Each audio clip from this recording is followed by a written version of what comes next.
Isabel, in your opinion, what defines a great leader? For me, the a great leader has two superpower, and the first one is empathy, and the second one is adaptability. Mm, And for me, if you only have one of these two things, you mhm. only possess 50% of the recipe. So you might make it an extremely delicious cake, but it's not going to rise. So you need both. And the reason I say you need both is because, well, empathy, we all know what empathy is for. And there's now science behind empathy, right? How much it improves productivity and improves employee retention. And at the end of the day, it improves profitability by an incredible amount, like 80 something percent, 86% if my memory serves. But adaptability, because the way that you lead one person isn't necessarily the right way to lead the next person. So you need to be able to adapt your leadership style and your communication style and what you expect out of people and how you treat them just by their preferences, their communication preferences, their behavioral preferences, and how their brain is wired and how they function in the world. So I think that you need both. And in my experience, that's pretty much on winning teams, the leader is both on equal amount. Tell me more about that. What do you mean? I'm gonna give you an example. Being an empathetic leader. We can talk about it in workspace. We can also talk about outside workspace. Whatever you like to explore. What does it mean to be empathic? Hmm. What it means to be empathic is being having the ability to actually see the other person's point of view Hmm. and understanding why they think the way they think and why they think that way and how it affects their vision of the world. It's being able to put yourself in their position, Mm. in their shoes, and say, okay, so as a leader, I had to take a very difficult, decision, and from now on, task XYZ is going to be done this way, and you have one team member who's resisting that. So an empathic leader is going to try to understand why it is bugging and where it's hurting that person. Mm. So is it triggering something? Is it threatening them in their livelihood even in their identity? If you're changing, I'll say, if you're eliminating a report that employee B proudly produces every month, maybe they feel under attack. Maybe they feel that their job is going to be taken away from them. And now their livelihood is threatened because if they lose their job and they don't. So if you fail to be empathic and trying to understand that employee better and saying, okay, so I can see you're struggling with this decision. Come in, we're going to talk about it so I can understand why is it that this is painful for you. So Mm. that's what empathy is. And adaptability. How does that fit into the equation with like a real life example? I think that would be very helpful. Some people naturally are extremely task oriented, and some people are extremely relationship oriented. And I actually have a real life experience. So I worked with a team of leaders not too far here locally, and six people, all post PhD graduates. I mean, they're extremely smart people. Out of the six people, five of them are extremely detailed oriented, task oriented, data oriented. But the sixth person is warm and cuddly. She's like Fuzzy Bear, and she's relational. She needs the relationship. So she feels like she isn't being understood from the team and from the leader, and the entire rest of the team kind of pushing her away because they kind of feel like she's having a pet peeve and she's demanding. And but when we all came together and we understood that, and the leader understood that this particular person, you can't talk in bullet points. You have to ask her how her weekend was. You need to care that she just bought a new refrigerator. You don't have to spend half the day asking her how she is, but on the human level, she is relational. She needs that connection before she gets to the data.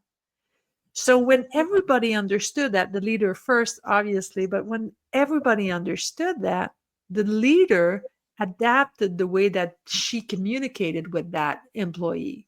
Mhm. Because when she would come in, she would give her, a warm smile and a nice welcome, and ask her, how was your evening? Did you do anything special? Care to share anything about, what's going on? And she cared about the human because it wasn't the pet peeve, it was a need. She needs that in order to show up in her work and actually do the work. Mhm. So, adaptability is exactly that. The leader, now that she knows, she wasn't being picky. It is one of her basic need. Some people, you walk in their office, you talk with the fewer words possible, and you talk in bullet points. And if you can avoid going in their office and actually send an email, that's going to be better for them. But other people, it's quite the opposite.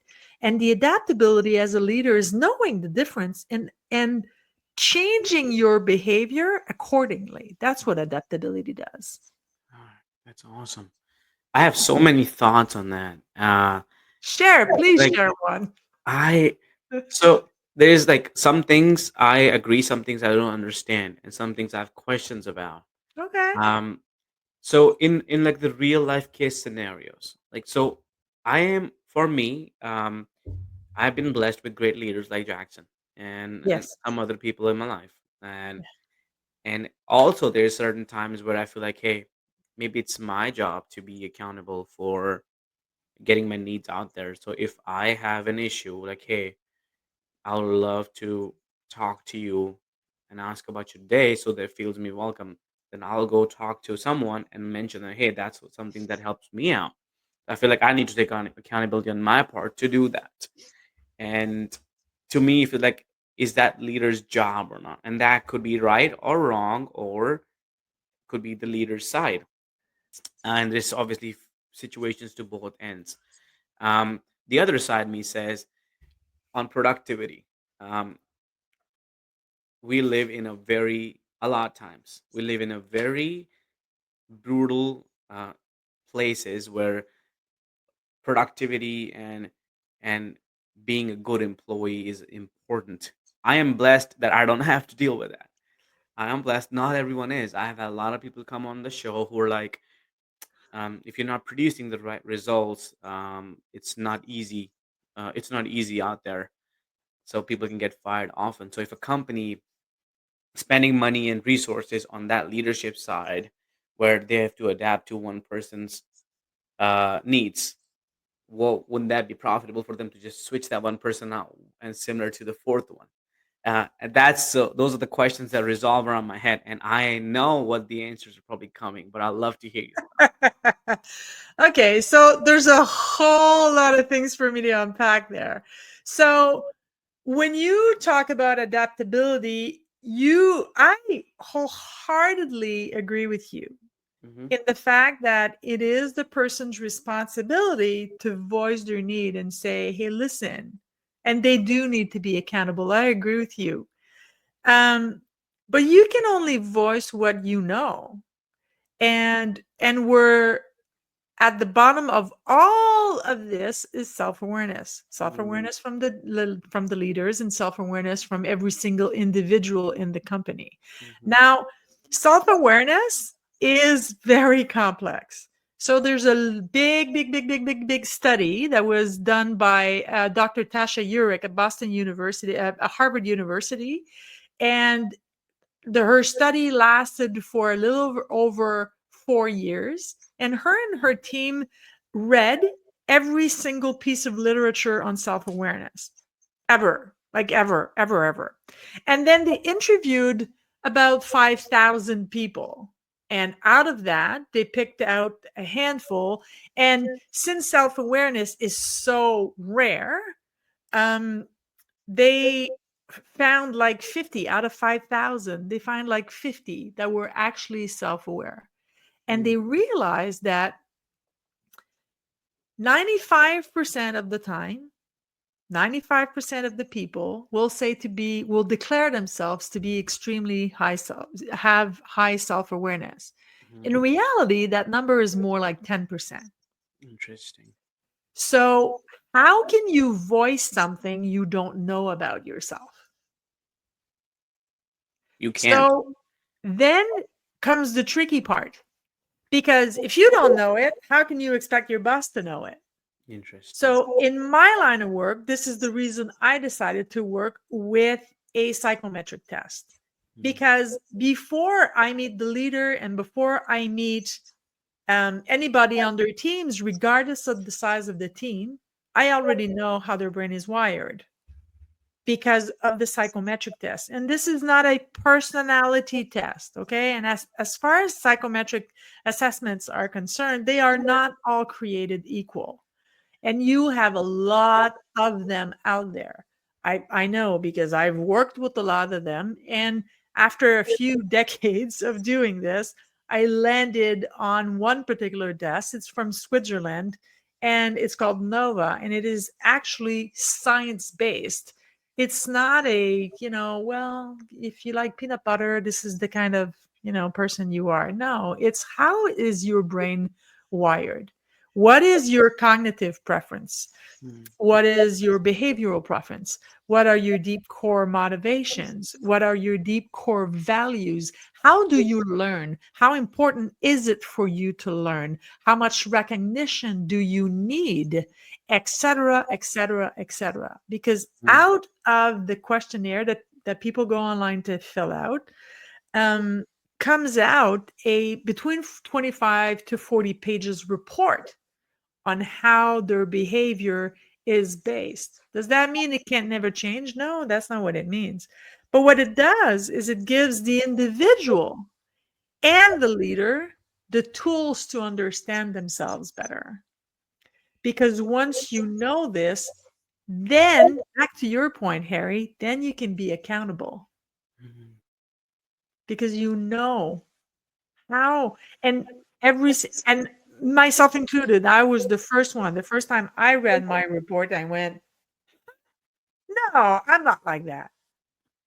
And then you let it sit for a while and you have a debriefing because every assessment comes with a debriefing with a coach, in this case, me. And when the person reread and put it in context and gave me the bird eye view, I thought, yeah, I am like that. I'm mm, forced to admit that I am like that. And I do have that need.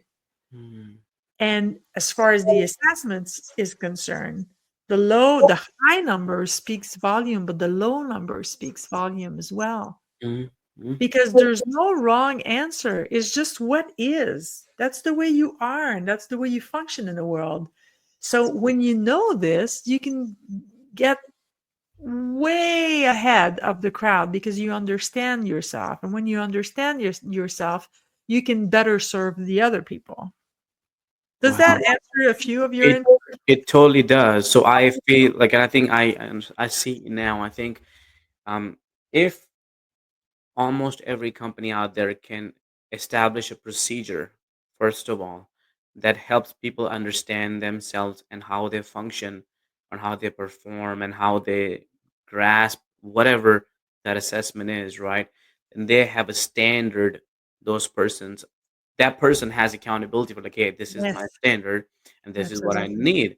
So if I need to go do something, this is my path to do so. They Yes, get a path, they get a way, they have clarity, and yes. then the leader has clarity at the same time when they're dealing with that person or any situation involving multiple people at the same time. Absolutely. And it even goes further than that because it will help the leader do the task distribution.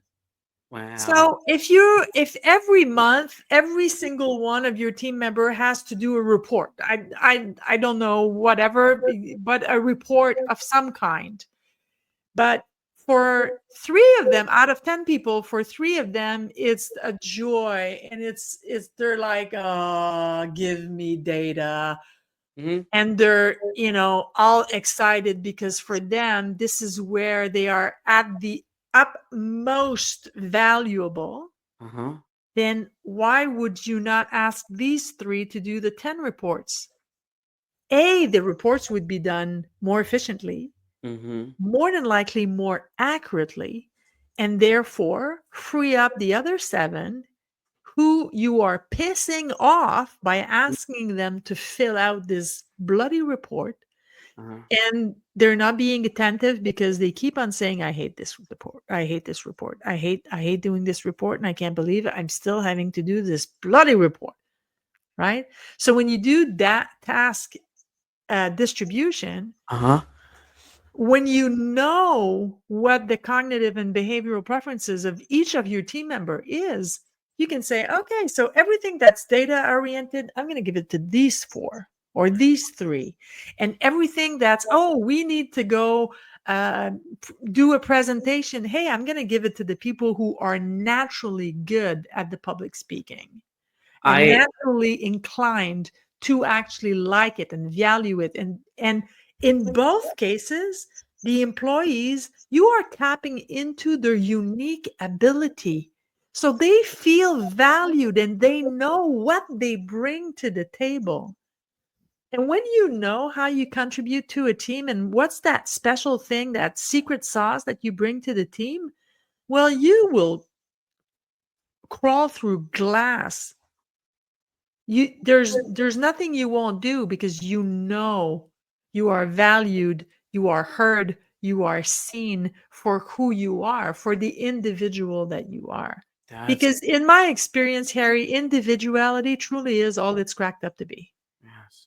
Wow. And that's very important. We want recognition. We need recognition. We need to know, what is it that I bring to the table that nobody else does? Hmm. That is so true. I'm thinking of more applications for this. I mean, people can even include it before they hire someone in a Absolutely. And screening process, right? absolutely. And you know what? I'm going to bring it one step further. I have 2 sets of friends who Mhm. had me do the test on them and their husbands Mhm. because they keep fighting about the same thing. And you're married, this. There's usually in a relationship, in loved, committed relationship, there's usually one topic. Either it's the money, or it's raising the kids, or it's religion, or there's something that it's regardless of how much you talk, Mhm. it's you just can never see eye to eye. There's like Mhm. always something. Yeah. Well, imagine if you knew how your partner's brain was wired Mhm. and you knew exactly what to say, and it's not being manipulative, it is Uh-huh. being adaptable. It is adapting your language to their understanding and Mhm. their way they see the world. When you want something for somebody, even if you pay them, because long gone are the days where giving a paycheck is enough. It isn't anymore. Mm. So if you want something to be done, then you need to adapt your language to their communication style. And Yeah. of course they need to be accountable. Of course, that is a given. Thank you for being here today. I'm really happy that you tuned in to Vision Pros Live. I'm looking forward to seeing your reactions as these episodes continue to move forward. This is going to get more and more fun. We'll have more and more engagement as well. We'll invite people to participate in the show. And thank you for giving us your time and attention. Have an excellent time building out your vision and becoming a Vision Pro yourself.